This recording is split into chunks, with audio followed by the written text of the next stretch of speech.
ஓம் சாய்ராம். என் அன்பு குழந்தையே, உனக்கான அவசரமான செய்தி. உன்னிடத்தில் பேசியே ஆக வேண்டும் என்று உன் சாயப்பா உன்னிடத்தில் வந்திருக்கிறேன். இந்த நல்லதொரு காலை பொழுதில் நான் சொல்வதை சற்று கவனமாக கேள் என் செல்லமே. பிறகு சந்தோஷமடைவாய், ஆனந்தமடைவாய். உனக்கான பதிவுதான் இது. பாபா உனக்காக சொல்லும் ஒவ்வொரு வார்த்தையும் நீ கேட்டு நடந்தால் நிச்சயமாக உன் வாழ்க்கையில் வெற்றி நிச்சயம் என் செல்லமே. போலியான வாழ்க்கை உனக்கு வேண்டாம் என் செல்லமே. மனம் உள்ளவன் மனிதன். அதனால் மனிதனாக பிறந்த ஒவ்வொருவனுக்கும் ஆசை என்பது பொதுவான ஒன்றுதானே. ஆசைகள் இருக்க வேண்டியதுதான். ஆனால் அந்த ஆசை அளவோடு தான் இருக்க வேண்டும். அவரவர் அளவிற்கும் தகுதிக்கும் தகுந்த மாதிரி ஆசை இருக்க வேண்டும். அளவிற்கு மீறினால் அமுதமும் நஞ்சு என்பது பழம்பெரும் பழமொழியாகும். ஒருவன் தன் வசதிக்கேற்பட்ட வருமானத்திற்கேற்ற மாதிரியும் அவனது வாழ்க்கை அமைய ஆசைப்பட வேண்டும். அப்படி இல்லாமல் ஆசைப்படுகிறது முடவன் கொம்பு தேனுக்கு ஆசைப்பட்டது போலாகும். அவனைப் போல நாமும் வாழ வேண்டும் என்று வரட்டு கௌரவத்திற்கு வீண் செலவுகள் செய்து வாழ்க்கையில் ஓட்டாண்டியானவர்கள் நிறைய பேர் இருக்கிறார்கள். நீ பார்த்திருப்பாய். இப்படிப்பட்ட வாழ்க்கையானது புலியைப் போல உடம்பில் தனக்கும் வரிப்புள்ளி வர வேண்டும் என்பதற்காக புலியை பார்த்து பூனை சூடு போட்டு கொண்டது போலாகும். மேலும் இந்த மாதிரி மற்றவர்களுக்காக வாழ்க்கை நடத்துவது பின்னாளில் கேலி கூத்தாகிவிடும் என் செல்லமே. இன்றைய பரபரப்பான சூழலில் இந்த உலகத்தில் உழைத்து வாழ விரும்பாமல் சிலர் குறுக்கு வழி முயற்சிகளை செய்து வாழ்க்கையில் உடனே உயர வேண்டும் என்று ஆசைப்படுகிறார்கள். குறுக்கு வழி என்றால் சறுக்கும் வழி என்றுதான் பொருள். சட்டவிரோதமான நடைமுறைகள், சமூக விரோதமான செயல்பாடு போன்றவைகளைத்தான் குறுக்கு வழி என்று பொதுவாக குறிப்பிடுவது வழக்கம். என் செல்லமே, நீ குறுக்கு வழியில் வாழ்க்கையில் உயர்வு அடைய வேண்டும் என்று விரும்புபவர்களை கவனித்தால் ஓர் உண்மை புலப்படும். இவர்களுக்கு உழைப்பில் நம்பிக்கையே இருக்காது. அவர்களுக்கு உழைக்கவும் தெரியாது. ஏன் உழைக்கவும் விரும்ப மாட்டார்கள். எப்படியாவது குறுகிய காலத்தில் பெரும் பணக்காரனாக ஆக வேண்டும், பெரும் பொருளை சேர்த்துவிட வேண்டும் என்ற பேராசையை அவர்கள் மனதில் எப்போதும் கொந்தளித்து கொண்டிருக்கும். நான் ஒன்று சொல்லட்டுமா? குறுக்கு வழி மூலம் வாழ்க்கையை உயர்த்தி கொள்வது நீடித்த மகிழ்ச்சியையும் மன நிம்மதியையும் நிச்சயமாக அளிப்பதில்லை. கார், பங்களா, தோட்டம் என்று தன்னை சுற்றி ஒரு கூட்டம் இருந்தால் போதும் என்று எண்ணி குறுக்கு வழிக்காரர்கள் மேலும் தவறான வழிகளில் சென்று கொண்டிருக்கின்றார்கள்.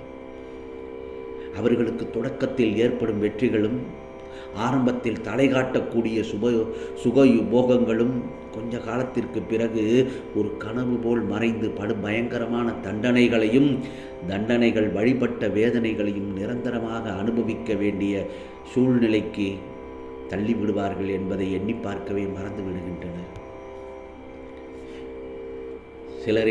சிலர் சொல்லுவார்கள், அவன் ஆக ஓகோ என்று வாழ்ந்தான், வந்த இடம் தெரியாமல் காணாமல் போய்விட்டானே என்றுதான். அதுதான் உழைக்காமல் குறுக்கு வழியில் வாழ்ந்தால் இப்படித்தான். சடாரென்று உயரத்தில் வந்து விடுவார்கள், சடாரென்று மறைந்து விடுவார்கள். ஆனால் உயரத்திலிருந்து கீழே விழுந்தால் எவ்வளவு ஆபத்து என்று அவர்களுக்கு தெரியாது. ஆகவே நாணயமாக கண்ணியமாக வாழ வேண்டும். நல்ல குணங்களை பெற்றிருக்க வேண்டும். ஆகவே நல்லதொரு பண்பாட்டு உணர்வை, அந்த சிந்தனையை குழி தோண்டி புதைத்து விடும். புரிகிறதா? அதே போலத்தான் பணவரி பிடித்து அலையும் பேயாக மாறும் ஒரு விபரீத வழிதான் குறுக்கு வழி. குறுக்கு வழி மூலம் குறுகிய காலத்தில் செல்வத்தை குவித்து விடுவது ஒருவேளை சாத்தியமானதாக இருக்கலாம். ஆனால் அதற்காக எவ்வளவோ தவறான சட்டவிரோதமான செயல்முறைகளில் இறங்கியாக வேண்டும் என்பதை மறந்துவிடக்கூடாது. நான் ஒன்று சொல்லட்டுமா என் செல்லமே?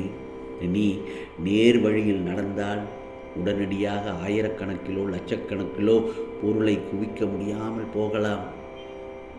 ஏன் சில சமயம் வறுமையின் கோர பிடிவில் கூட தள்ளப்படலாம். என்றாலும் இத்தகைய வாழ்க்கையின் ஊடே ஆழ்ந்த அமைதியும் ஒரு நிம்மதியும் நிலவும்.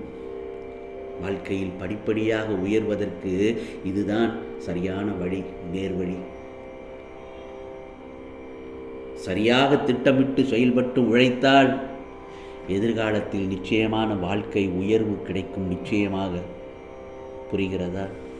அதே சமயத்தில் குறுக்கு வழியில் திரட்டிய செல்வத்தை வைத்து நடத்தும் வாழ்க்கை நிம்மதியற்ற, அச்சம் நிறைந்த, உண்மையான இன்பத்தை பெற முடியாத போலி வாழ்க்கையாகத்தான் இருக்கும்.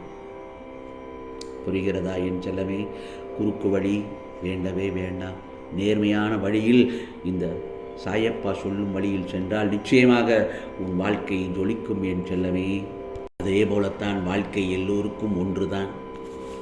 ஆனால் நாம் வாழும் முறையில்தான் நமது வாழ்க்கையின் அர்த்தம் அடங்கியிருக்கிறது.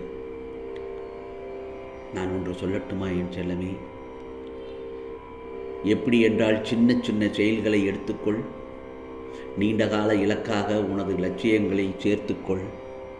குறைந்த கால திட்டங்களை அதற்குரிய கால இடைவெளிகளில் செய்து முடித்து விட்டோமா என உனக்குள்ளேயே நீ சுய பரிசோதனை செய்து பார். அடுத்த முறை அதற்கேற்றபடி திட்டமிடலாம். காலை எழுந்தவுடன் இன்று என்னென்ன செய்ய வேண்டும் என்பதை ஒரு சின்ன பேப்பரில் எழுதி வைத்துக்கொள். குறிப்பிடுது. இன்று இந்த வேலை செய்ய வேண்டும், இந்த ஊருக்கு பணம் கொடுக்க வேண்டும், இவரிடமிருந்து நமக்கு பணம் வர வேண்டும், இவரெல்லாம் நம்மளுடைய அடுத்தடுத்த வேலைகளை செய்யவே. இதுதான் இன்று திட்டமிட்டபடி நீ செய். ஒவ்வொரு வேலையும் செய்து முடித்த பிறகு அதை அடிக்கோடிட்டு சரி செய்து விட்டோம் என்று ஒரு டிக்கடித்து கொண்டே வா. நிச்சயமாக உன்னால் நல்லதொரு செயல்களை செய்து முடிக்க முடியும். உனக்கான இலக்கை நோக்கி செல்ல முடியும். மோசமான செயல்களை நினைத்து வருந்துவதை விட்டுவிட்டு நிகழ்காலத்தில் மகிழ்ச்சியுடன் இருக்க கற்றுக்கொள். நாம் என்ன செய்தாலும் கடந்த காலத்தை மாற்ற முடியாது தானே? பிறகு ஏன் அதை நினைத்து வருந்த வேண்டும்? ஆகவே நம்பிக்கையின் வெற்றியே முழுவதுமாக நம்புவதில்தான் இருக்கிறது. இன்றைக்கு நீ என்ன செய்யும் செயல்கள் தான் உனக்கான எதிர்காலத்தை தீர்மானிக்கும். அதற்காகத்தான் சொல்கிறேன், அதில் மட்டும் கவனம் செலுத்து. உன்னால் எதுவும் முடியும் என்கிற முழு நம்பிக்கையுடன் அதில் செயல்படும். நிச்சயமாக வெற்றி நிச்சயம். ஆம் செல்லமே, இது சாயப்பாவின் சத்திய வாக்கு, அருள் வாக்கு. உனக்கானதெல்லாம் நிச்சயமாக நல்லது நடக்கும். நல்லதே நடக்கும்.